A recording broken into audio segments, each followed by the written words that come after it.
শ্রাবণ মাস আর সমুদ্র মন্থন।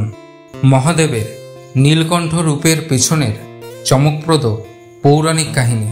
শ্রাবণ মাসে শিবলিঙ্গে কেন জল ঢালা হয়? পৌরাণিক মতে শ্রাবণ মাসেই দেবতা ও অসুরেরা একত্রে সমুদ্র মন্থন করেছিলেন। মন্থন থেকে উঠে আসে অনেক কিছু, কিন্তু সবার আগে বেরিয়ে আসে ভয়ঙ্কর হলাহল বিষ। বিশ্বকে রক্ষার জন্য সেই বিষ নিজের কণ্ঠে ধারণ করেন মহাদেব শিব। ফলে তার কণ্ঠ নীল বর্ণ ধারণ করে, আর সেই থেকেই তিনি পরিচিত হন নীলকণ্ঠ নামে।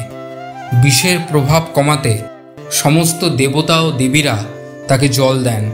সেই থেকেই শুরু হয় শিবলিঙ্গে জল নিবেদন করার পবিত্র প্রথা, যা শ্রাবণ মাসে বিশেষভাবে পালন করা হয়। তাই শ্রাবণে শিব পুজোর মাহাত্ম্য অনন্য। এই ধরনের আরও পৌরাণিক ঘটনা জানতে এবং ইন্টারেস্টিং ফ্যাক্টসগুলোর জন্য এই চ্যানেলটিকে সাবস্ক্রাইব করতে ভুলবেন না। Thank you.